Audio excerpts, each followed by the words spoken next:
tinggal di dekat gunung berapi yang aktif tentu saja membutuhkan adaptasi supaya kalau ada apa-apa ada mitigasi menghindari bencana. Bagaimana seharusnya kita belajar dari kasus Semeru? Sudah hadir bersama kita dosen Fakultas Geografi UGM Danang Sri Hatmoko. Selamat malam Mas Danang. Itu kan berada di dalam satu lainnya gitu, termasuk di dalam. Mas Danang, selamat malam. Kemudian perkebunan. Ya,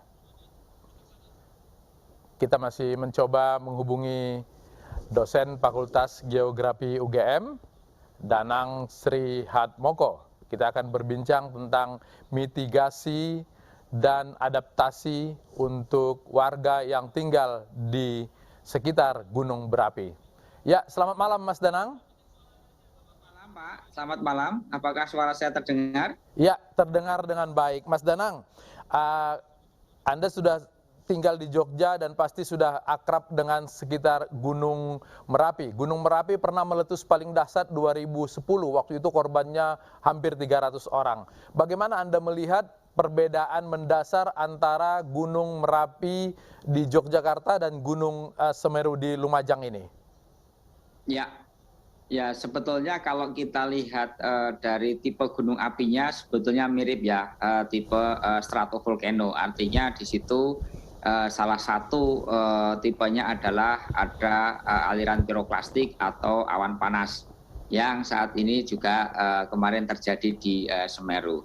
Memang ada sedikit perbedaan antara Gunung Semeru dengan Gunung Merapi dari sisi kesiapsiagaan, karena memang di Yogyakarta Gunung Merapi itu merupakan salah satu gunung yang menjadi perhatian dunia, termasuk perhatian kami. Artinya banyak penelitian dilakukan di situ, kemudian banyak gladi dilakukan di situ.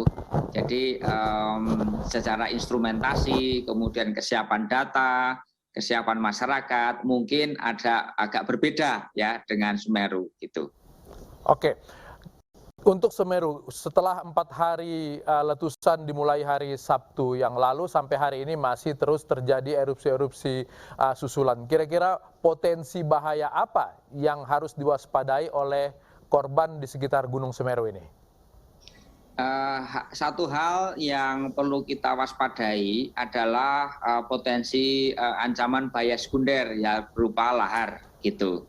Karena kebetulan erupsi yang terjadi di Semeru itu terjadi pada musim penghujan, ya, musim penghujan bulan Desember. Jadi kita perlu waspada karena kita memasuki puncak hujan ini, ya, karena bulan Desember kemudian nanti Januari, Februari ini diperkirakan terjadi puncak-puncak hujan. Oleh karena itu hujan yang ada di puncak gunung, ya, di daerah lereng atas itu benar-benar yang perlu kita perhatikan. Mengapa? Karena dengan curah hujan yang tinggi, dengan durasi hujan yang cukup panjang, hujan kumulatif yang cukup besar, itu cukup untuk memicu terjadinya aliran lahar seperti yang terjadi saat ini. Oke, apa bahayanya kalau kemudian hujan dengan intensitas tinggi tiba-tiba turun di saat-saat seperti sekarang ini?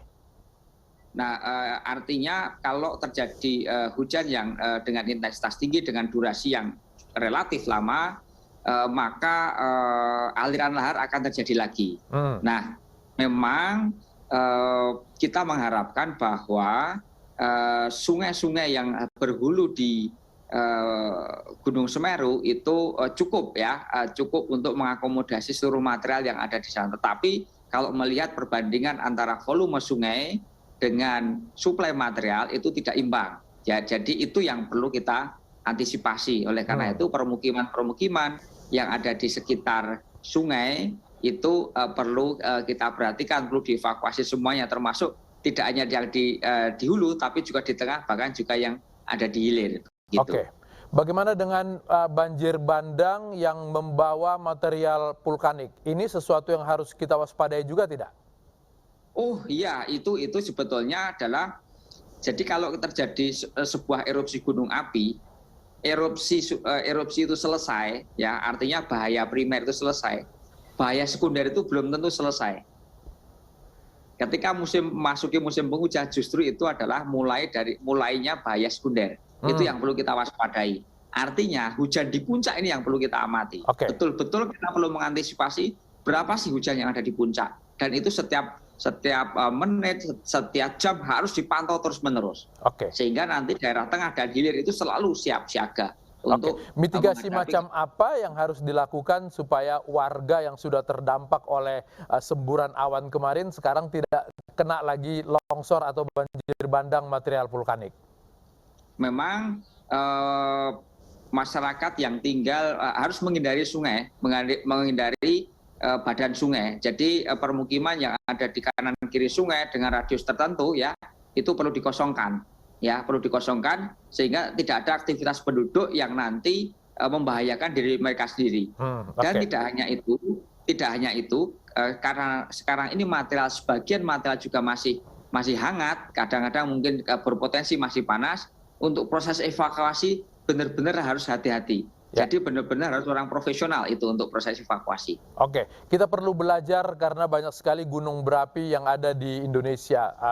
Ada yang menyebut karakter masyarakat Merapi itu cukup akrab beradaptasi dengan kondisi gunung berapi. Apa sebetulnya karakter masyarakat Gunung Merapi itu yang bisa kita pelajari ke daerah-daerah yang ada gunung berapinya?